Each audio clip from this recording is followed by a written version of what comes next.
So let me invite you, Bryan, again, to give us the first speech. Bryan, for you all, is the director of the uPcycle project. He works within UKCEH Freshwater Restoration and Sustainability Group in Edinburgh, but he also co-chairs the International Society of Limnology Working Group on Lake Restoration and in the UNEP Water Quality Alliance workstream on ecosystems restoration. Bryan will explain us the main objectives of the project, and then I'll say it in Spanish. Permítame invitar a Bryan Spears, el director de nuestro proyecto. Bryan trabaja en el Grupo de Sostenibilidad y Restauración de Agua Dulce en UKCEH, en Edimburgo. También copreside el Grupo de Trabajo de la Sociedad Internacional de Limnología sobre Restauración de Lagos, y también trabaja junto con la Alianza Mundial para la Calidad de Agua del PNUMA. Bryan nos va a explicar los principales objetivos del proyecto. So Bryan, the floor is yours again. Thank you, Natalie. And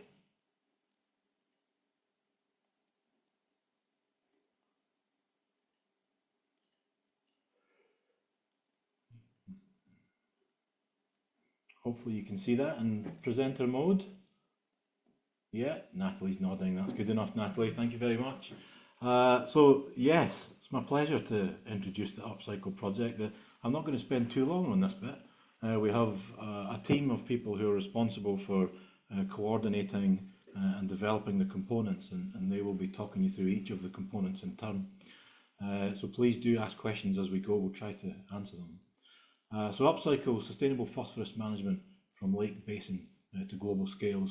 And actually, just remembering a conversation that we had with Ruth, who was on the video that we just showed, the Mapuche group that we met, when we met them, Ruth drew a picture on the wall, which we haven't actually managed to pull down so we can use yet, but it really described the concept of the uPcycle project really well. It was a picture of the catchment of Lake Villarica from the mountains to the sea, and the concept was that you have to manage the whole system together in a holistic manner, and that's really what uPcycle is all about. So yes, sustainable phosphorus management and sustainable lake management, but also looking for opportunities to scale that up across lake districts, across transboundary lakes, so that we can deliver benefits that are greater than the scale of the intervention. And so the uPcycle project is, of course, funded by Jeff, implemented by United Nations Environment Programme and executed by UKCEH and our friends at the Ministry of the Environment in Chile.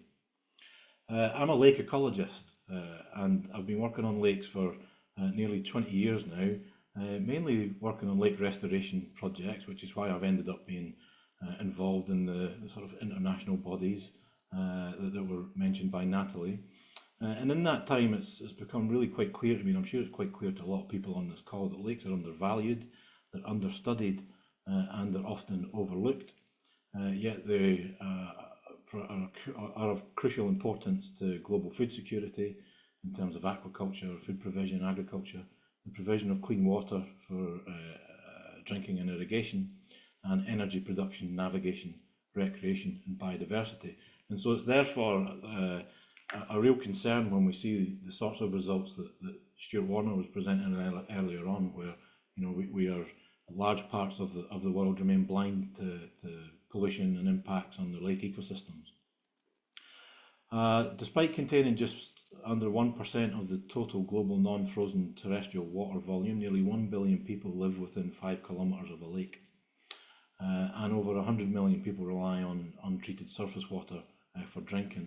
And a lot of these statistics come from the World Water Quality Alliance white paper that Ken mentioned earlier. We'll touch on that again coming up. But the point here is that there are large populations who are reliant or come into direct contact with surface waters, and so it's really important that we look at the quality of those surface waters from a human health perspective.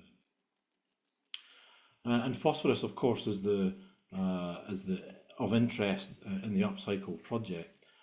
Ken again and others have highlighted the fact that phosphorus is a key pollutant of lakes on a global scale. But phosphorus is also essential for food security. Phosphorus is a key component in industrial fertilizers, and without it we can't feed the world. Most countries don't have domestic phosphate rock reserves and are reliant on imports to supply their food security, as is the case in the United Kingdom, for example. China, Morocco, and Western Sahara, and the USA and Russia currently produce over 80% of the planet's phosphate rock supply. And fertilizer prices spiked over 400% in 2022. Now, Dana has introduced all of these issues, so I won't spend a lot of time on it. It's really just to say that the circular phosphorus economy is something that we have to achieve. It's starting to come through in some policies, for example, in nutrient recycling targets in Europe, but it's something that we have to pay great attention to. And unfortunately, because of this leaky system, a lot of phosphorus that flows through the food system is lost and enters our inland and coastal waters. And when that exceeds the carrying capacity of the ecosystem, we start to see degradation of the ecosystem. And these impacts are being viewed across the world, and as the question that we had earlier suggests, it's a long-standing problem, certainly that's been tackled in Europe and North America and other parts of the world, but in other areas the problem persists, and action is needed to try and address it. So phosphorus losses through the food system causes harmful algal blooms, biodiversity loss, greenhouse gas emissions, contaminated drinking water, etc. And of course fresh waters has the badge of having the highest rate of biodiversity loss of all biomes, and I'm not suggesting that phosphorus is the main driver of that, but it certainly plays its part.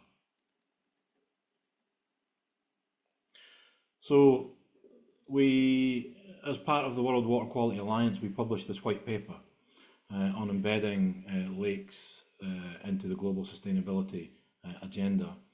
And I've just picked out some of the facts that were included in that. So there was a large authorship. Thank you to everybody who's on the call and otherwise who contributed to that. It was very much a sort of international community initiative. Lakes have an ecosystem service value of about US 3 trillion per year. 20% of this value will be wiped if we continue on the current path by 2050. During the 20th century, global phosphorus and nitrogen pollution roughly doubled due to agriculture and wastewater emissions. Phosphorus pollution in almost 40% of the world's river basins exceeds background or safe levels. Lakes are particularly sensitive to phosphorus pollution, which causes biodiversity decline and human health risks, with global cleanup costs estimated at hundreds of billions per year. I should note that that is not a cost that is actually incurred, that is an estimate. If we were to clean up all of the phosphorus, that would be the cost. It's important to make that distinction. And by 2050, eutrophication or nutrient pollution is expected to double again on the current path, and this could lead to an increase in global methane emissions from surface waters by up to half present-day fossil fuel combustion emissions. And so this sort of narrative places sustainable phosphorus management in lakes really at the core of the triple planetary crisis, which lands it firmly on UNEP's doorstep, United Nations Environment Programme's doorstep.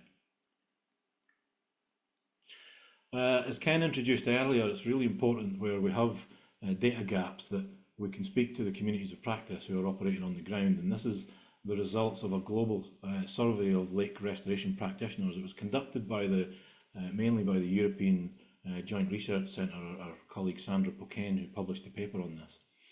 And Ken has reviewed these results. The headline result for us is that nutrients and phosphorus being named as one of the major issues underneath the nutrients banner in this survey came back as being the highest ranked pressure that was being managed by this the global community of practice.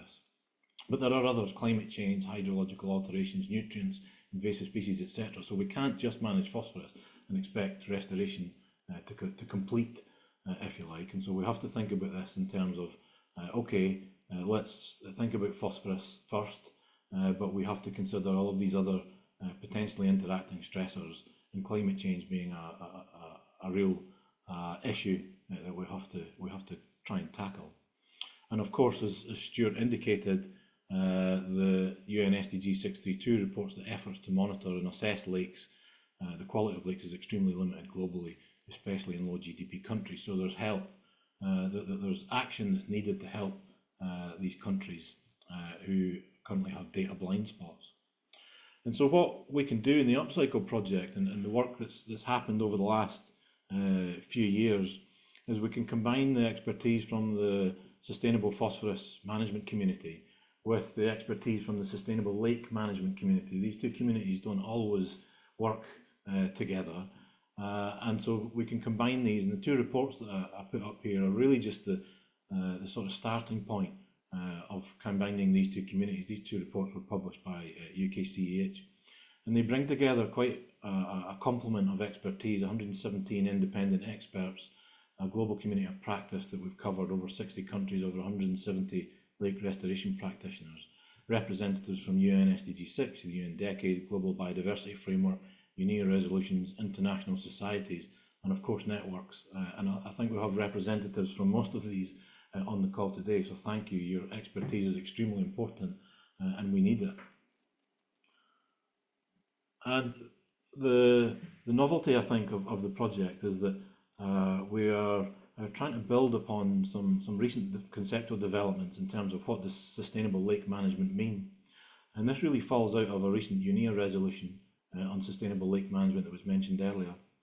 And this definition that comes from our colleague Olga Tamiorg's paper, which I think will probably become a bit of a seminal paper in our field, really sets this out. So sustainable lake management should improve ecological state of lakes whilst delivering multiple environmental and socio-economic benefits, importantly in my mind, which extend beyond the scale of the intervention. And that really links us back to the Mapuche concept that I introduced in the first slide.